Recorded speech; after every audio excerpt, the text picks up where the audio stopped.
Hello guys, नमस्ते, केम छो, सत श्री अकाल, अस्सलाम वालेकुम, केमन आछो, कसा काय राम राम गाइस, कैसे हो सब? आई होप सब बढ़िया होगे, ठीक है, नहीं होगी तो हो जाओगे।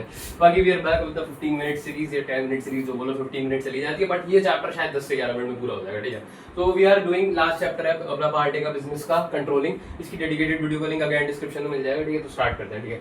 अब देखो, अभी हम लोगों ने क्या किया, हमने प्लानिंग में सब कुछ प्लान किया, ठीक है। अब ऑर्गेनाइजिंग में हमने सब कुछ डिपार्टमेंट्स वगैरह में सेट किया, फिर स्टाफिंग में हम लोगों ने लोगों को एम्प्लॉइज को रखा, ठीक है, हायर किया बेसिकली। फिर डायरेक्टिंग में हम लोगों ने काम चालू किया, ठीक है। अब काम हो रहा है, ठीक है, स्मूथली काम चल रहा है, सब कुछ हो रहा है। अब जब काम हो गया, मान लो कि हमने स्टैंडर्ड सेट किया था कि हम लोग को एटलीस्ट 1 साल काम करना है। अब हमने 1 साल काम किया, ठीक है। अब हम लगातार काम करे जा रहे हैं। अब हम ये तो देखेंगे ना कि हम काम सही कर रहे हैं या गलत कर रहे हैं, कहीं कुछ डेविएशन तो नहीं है, जैसा हमने सोचा था वैसा काम चल रहा है या फिर कुछ दिक्कतें हैं उस काम में।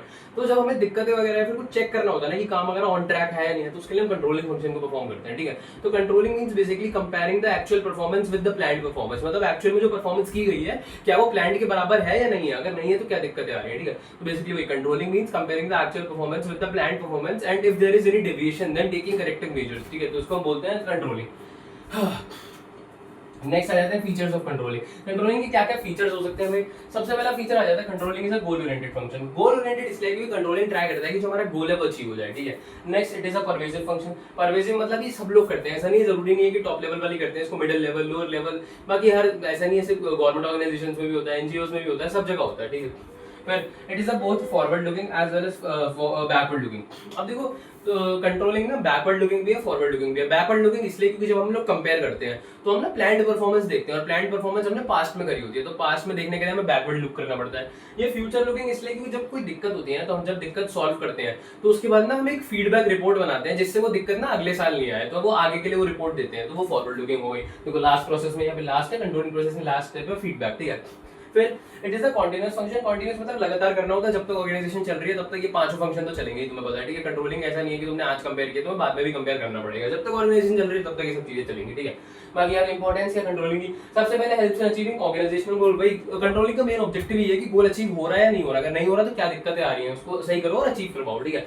नेक्स्ट आ जाता है जजिंग एक्यूरेसी ऑफ स्टैंडर्ड्स। देखो जजिंग एक्यूरेसी ऑफ स्टैंडर्ड मतलब क्या, हम लोगों ने जब स्टैंडर्ड सेट किए थे स्टार्टिंग में, क्या वो एक्यूरेट थे? सोचो हम लोगों ने सेट किया था कि 1000 यूनिट प्रोड्यूस करना है, बट हुए 900 यूनिट ही। हम देखते हैं कि दिक्कत कहाँ पे आ गई, क्या हमारे मैन पावर में दिक्कत आई है, क्या मशीनरी में दिक्कत आई है। फिर हमें क्या पता, हमें समझ आया कि दिक्कत मैन पावर या उसकी नहीं है, हम लोगों ने ना स्टैंडर्ड ही ज्यादा सेट कर दिया, इतना तो हम लोग केपेबल ही नहीं अचीव करने के। तो क्या पता स्टैंडर्ड अनरियलिस्टिक हो, तो एक्यूरेसी जज करने के लिए भी काम आता है कंट्रोलिंग, ठीक है। फिर आ जाता है making effective use of resources. देखो कंट्रोलिंग काम ही, कंट्रोलिंग कहता है कि सब कुछ एफिशिएंटली होना चाहिए जिससे ऑर्गेनाइजेशन गोल अचीव हो, इसलिए वो सब एफिशिएंसी से करता है काम।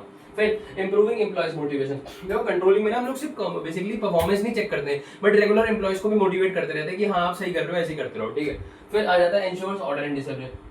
अगर हम कंट्रोलिंग में सब कुछ वही कंट्रोल करके चलेंगे तो ऑर्डर भी रहेगा, डिसिप्लिन भी मेंटेन रहेगा भाई।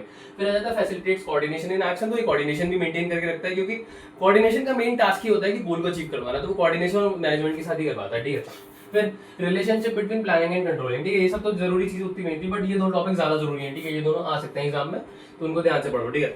तो हम लोग को सबसे पहला टॉपिक आ जाता है कि कंट्रोलिंग और प्लानिंग में रिलेशन क्या है, ये आता है क्वेश्चन, ठीक है। तो पहले तो तुम लोग अगर क्वेश्चन आए तो तुम लोग प्लानिंग की डेफिनेशन लिख देना, कंट्रोलिंग की डेफिनेशन लिख देना, उसके बाद यहाँ से स्टार्ट करेंगे, ठीक है। अब देखो planning provides standard for controlling. अब सबसे पहला पॉइंट, ठीक है, देखो जब हम कंट्रोलिंग करते हैं तो कंट्रोलिंग में ना हम एक्चुअल परफॉर्मेंस को स्टैंडर्ड से या फिर जो पास्ट परफॉर्मेंस, मतलब वो सॉरी एक्चुअल परफॉर्मेंस को हम लोग स्टैंडर्ड से या प्लान्ड परफॉर्मेंस से कंपेयर करते हैं। अगर हमने प्लानिंग के टाइम पे कोई परफॉर्मेंस ही प्लान नहीं करी होगी तो कंपेयर किससे करेंगे? तो ठीक है, तो वही है, अगर प्लानिंग नहीं करेंगे तो कंट्रोलिंग कैसे करेंगे, ठीक है। फिर planning without controlling is meaningless. अब देखो हमने प्लानिंग कर ली, हमने 1000 यूनिट का गोल बनाया, हमें पता ही नहीं हमने कितने प्रोड्यूस करे, तो चेक तो करना ही पड़ेगा ना कि हम सही से काम कर रहे हैं या नहीं कर रहे, तभी तो अच्छे से होगा काम। तो वही है, planning without controlling is meaningless, ठीक है। फिर आ जाता है planning and controlling both are backward looking as well as forward looking. देखो कंट्रोलिंग तो मैंने बता दिया, बैकवर्ड लुकिंग इसलिए क्योंकि पहले से कंपेयर करते हैं, और फॉरवर्ड लुकिंग इसलिए क्योंकि हम फीडबैक रिपोर्ट बनाते हैं। अब प्लानिंग का बताता हूँ। प्लानिंग फॉरवर्ड लुकिंग तुम्हें पता है इसलिए क्योंकि हम प्लान्स टू फ्यूचर के लिए बनाते हैं। प्लानिंग बैकवर्ड लुकिंग इसलिए क्योंकि जब हम प्लान करते हैं ना तो हम पीछे, मतलब पिछले साल भी देखते हैं कि हमने क्या गलतियां करी थी, क्या हमें इंप्रूव करना है, कैसा प्लान होना चाहिए, तो पिछले साल भी देखते हैं हम लोग, ठीक है। तो ये प्लानिंग इसमें ही आ जाता है।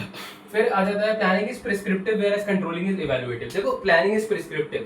प्रिस्क्रिप्टिव मतलब प्लानिंग हम लिख के करते हैं, नोटबुक में करते हैं, इसमें दिमाग लगता है, एक तरीके की मेंटल एक्सरसाइज है। बट कंट्रोलिंग इवैल्यूएटिव है, क्योंकि इसमें हम रिजल्ट्स इवैल्यूएट करते हैं कि सब सही है या नहीं है। बट कंट्रोलिंग से प्रिस्क्राइब करते हैं कि क्या करना चाहिए, क्या नहीं होना चाहिए, क्या होना चाहिए, ठीक है। और अब आ जाता है लास्ट कंट्रोलिंग प्रोसेस, इसकी भी शॉर्ट फॉर्म है SMCAT फिर F, ठीक है। SMCAT F, ठीक है। F का लास्ट है फीडबैक, वो वैसे इंक्लूड करना ही है प्रोसेस में, ठीक है। तो सबसे पहले हम लोग कंट्रोलिंग का प्रोसेस स्टार्ट करते हैं। सबसे पहले हम करते हैं स्टैंडर्ड सेट करते हैं, सेटिंग ऑफ स्टैंडर्ड। मतलब एक स्टैंडर्ड सेट करना है जिसके अगेंस्ट काम होगा, ठीक है। तो स्टैंडर्ड मतलब सेट कर दिया जिसको हमें अचीव करना है, ठीक है। और जो हमारा स्टैंडर्ड है या फिर जो हमारा गोल है वो स्मार्ट होना चाहिए। तो मैंने प्लानिंग के टाइम पे भी बताया था कि स्मार्ट होना चाहिए। ऐसे हो जाता है स्पेसिफिक, मतलब एक काम होना चाहिए, ऐसा नहीं कुछ अलग अलग चीजें हैं। फिर मेजरेबल, मतलब ऐसा स्टैंडर्ड होना चाहिए जो मेजर कर सके। ट्राई करो कि वो न्यूमेरिक टर्म्स में हो जिससे मेजर कर सको, ठीक है। तो मेजरेबल आ गया। फिर आ जाता है अचीवेबल, मतलब ऐसा भी नहीं कुछ अनरियलिस्टिक लगा दिया कि हमारी कैपेबिलिटी 900 यूनिट की है बट तुमने स्टैंडर्ड ही 1500 यूनिट सर्च कर दिया है, ओ सेट कर दिया बेसिकली, ठीक है। तो अनरियलिस्टिक भी नहीं होना चाहिए। आर से रेलेवेंट, मतलब एक रियलिस्टिक होना चाहिए, ऐसा नहीं कुछ भी रख दिया, ठीक है। फिर टी से टाइम बाउंड, मतलब एक टाइम लिमिट होनी चाहिए कितने टाइम में अचीव करना है, एक महीने में, एक साल में, एक हफ्ते में, एक तो बेसिकली टाइम बाउंड भी होना चाहिए। ऐसा नहीं कि बस हाँ अचीव कर लेंगे, पूरी जिंदगी पड़ी है कभी तो कर लेंगे अचीव, ठीक है, नहीं ऐसा नहीं, एक टाइम बाउंड होना चाहिए, ठीक है। तो पहले सबसे पहले एक स्टैंडर्ड सेट किया और स्टैंडर्ड हमारे स्मार्ट होने चाहिए। सेकंड हम करते हैं मेजरमेंट ऑफ एक्चुअल परफॉर्मेंस। अब हमने पहले भी स्टैंडर्ड सेट किया, अब हमने काम किया, इसके बाद हम मेजर करते हैं कि एक्चुअल परफॉर्मेंस कितनी की गई है। फिर थर्ड स्टेप में सी से हम लोग कंपेयर करते हैं कि स्टैंडर्ड परफॉर्मेंस और एक्चुअल परफॉर्मेंस में क्या डिफरेंस है। अगर कोई भी डिफरेंस नहीं होता, हम लोगों ने अपना गोल अचीव कर लिया होता तो प्लानिंग का कंट्रोलिंग का प्रोसेस यहीं पे एंड हो जाता है। बट अगर हम लोग कोई दिक्कत होती है, कोई डेविएशन होती है, तब कंटिन्यू होता है प्लानिंग और कंट्रोलिंग का प्रोसेस, ठीक है। तो चौथा स्टेप आ जाता है एनालाइजिंग डेविएशन। डेविएशन मतलब क्या दिक्कत आई है, ठीक है, किस वजह से आई है, तो उसको एनालाइज करेंगे। अगर दिक्कत छोटी मोटी है, मान लो हमने 100 यूनिट का टारगेट बनाया था बट हमने 995 प्रोड्यूस करे, तो 5 यूनिट का तो डेविएशन कम झेल सकते हैं, ठीक है, तो उसको हम छोड़ देंगे। बट अगर डेविएशन बहुत बड़ा है या फिर कोई बहुत दिक्कत आ गई बड़ी, तो उसको हम लोग को करना पड़ेगा हैंडल, ठीक है। और जब हैंडल भी करते हैं तो बेसिकली डेविएशन हम दो प्रोसेस से या फिर दो मेथड से हैंडल कर सकते हैं। एक मेथड को हम बोलते हैं क्रिटिकल पॉइंट कंट्रोल, सेकंड को हम बोलते हैं मैनेजमेंट बाय एक्सेप्शन, ठीक है। तो क्रिटिकल पॉइंट कंट्रोल क्या होता है, देखो क्रिटिकल पॉइंट कंट्रोल क्या बोलता है, क्रिटिकल पॉइंट कंट्रोल बोलता है you should focus on KRA, ठीक है। KRA क्या होता है, की रिजल्ट एरियाज, ठीक है। अभी मैं समझाता हूँ ये। देखो क्रिटिकल पॉइंट कंट्रोल नाम से समझ आ रहा है कि जो क्रिटिकल पॉइंट है ना उसको कंट्रोल करो। की रिजल्ट एरियाज मतलब KRA को फोकस करो, की रिजल्ट एरियाज को।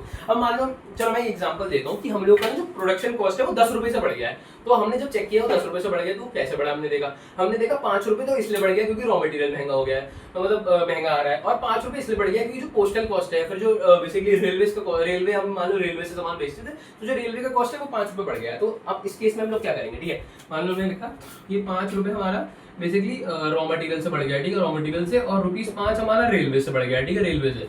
तो अब हम लोग को किस चीज पर फोकस करना चाहिए, अगर तुम लोग देखो तो की रिजल्ट एरिया क्या है इसमें, तुम कहोगे भैया रॉ मटेरियल है, क्यों, क्योंकि देखो एक तरीके से रेलवे को तुम जाके गाली तो दोगे नहीं, रेलवे को जाके तुम कह नहीं सकते हो कि इस चार्ज को कम करो, उस पर तुम्हारा कोई कंट्रोल नहीं है। ऊपर से रेलवे का खर्चा डेली नहीं आता, सामान एक बार एक्सपोर्ट हो गया, ऐसा तो ना हर दूसरे दिन हो रहा है, ठीक है। उसके बाद एक्सपोर्ट नहीं, मतलब ऐसे तो एक्सपोर्ट तो बाहर होता है कंट्री के, बट हाँ ऐसे ट्रांसफर हो रहा है, ठीक है।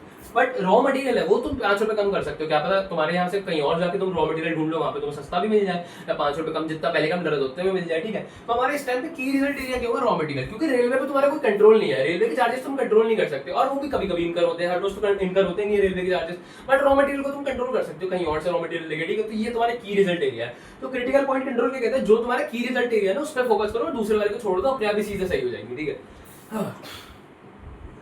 फिर सेकंड आ जाता है मैनेजमेंट बाय एक्सेप्शन। देखो मैनेजमेंट बाय एक्सेप्शन की एक सिंपल डेफिनेशन अगर वो ध्यान से सुन लोगे ना तो समझ जाओगे। तो मैनेजमेंट बाय एक्सेप्शन क्या कहता है, a manager who tries to control everything ends up controlling nothing. मतलब एक मैनेजर जो हर चीज कंट्रोल करने का ट्राई करता है ना, कुछ भी कंट्रोल नहीं कर पाता, ठीक है। तो ये बेसिकली मेथड क्या कहता है कि एक ना तुम रेंज बना के रखो, जैसे कि मान लो तुम्हारा अभी 100 रुपए का प्रोडक्शन हो रहा था, 100 रुपए का तुम्हारा प्रोडक्शन कॉस्ट आ रहा था, तो तुम एक लिमिट बना लो कि अगर 105 तक रहा, मान लो मैंने लिमिट सेट कर दी कि अगर 105 तक कॉस्ट चला गया तो मेरे को कोई दिक्कत नहीं है, ठीक है। अगर 105 से ऊपर गया तो मैं उस पर ध्यान दूंगा, ठीक है। तो मैंने इसमें एक रेंज सेट कर दी कि अगर मेरा जो प्रोडक्शन कॉस्ट है वो 100 से 105 है तो मेरे को कोई दिक्कत नहीं है। अब मान लो 106 हो गया, 107 हो गया, तो मुझे दिक्कत होनी चाहिए, तो मैं उस चीज को ध्यान दूंगा, वरना अगर 103 है, 104 है तो मैं ध्यान नहीं दूंगा, क्योंकि इतना छोटा मोटा तो चलता है, ठीक है।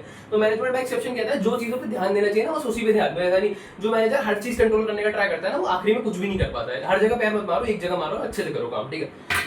अब इससे होता है क्या, इससे क्या होता है, तो अनइवन लोड जो मैनेजर्स पे पड़ता है वो कम हो जाता है, ठीक है। और मैनेजर्स जो इंपॉर्टेंट टास्क है उन सब पे फोकस कर सकते हैं। तो ये सब टेक्निक्स उस पर फोकस कर रही है ना, मैनेजर को भी रिलीफ मिले, ठीक है। उसके बाद जब एनालाइजिंग डेविएशन हो गया, हमें पता चल गया दिक्कत आ किसकी वजह से रही है, तो हम करेक्टिव मेजर्स ले सकते हैं, ठीक है। करेक्टिव मेजर्स जैसे मान लो कि दिक्कत आ रही थी कि मशीनरी हमारी अच्छे से काम नहीं कर रही थी, तो हमने मशीनरी को रिपेयर करवा दिया। एम्प्लॉयज हमारे अच्छे से काम नहीं कर रहे तो एम्प्लॉयज को ट्रेनिंग पर भेज दिया। या फिर कोई और दिक्कत थी, मान लो कि हमने स्टैंडर्ड जो थे बहुत ज्यादा सेट कर दिए थे, ठीक है, तो हमने स्टैंडर्ड्स कम कर दिए। मान लो कि हमने स्टैंडर्ड कम सेट कर दिए थे कि हमने 1000 यूनिट का हमने बनाया और हमने अचीव 1500 कर दिया, फिर हमें पता चला कि हाँ हमारी कैपेबिलिटीज तो ज्यादा है, तो हम बढ़ा देंगे। तो ऐसी चीजें जो भी आती है फिर करेक्टिव मेजर लेंगे, ठीक है। फिर लास्ट में एक फीडबैक रिपोर्ट बनाएंगे, उसमें सब लिखेंगे कि क्या दिक्कत थी, किस वजह से आई, और ऐसा क्या करें जिससे आगे ना है, ठीक है। फिर ये फीडबैक रिपोर्ट अगले साल से नया अपना प्रोसेस चालू होगा, फिर प्लानिंग में जब करेंगे तो हमारा मैनेजर फिर से फीडबैक रिपोर्ट पड़ेगा और वहां से फिर से प्रोसेस स्टार्ट हो जाएगा, POSDC, ऐसे ही चलता रहता है ये प्रोसेस।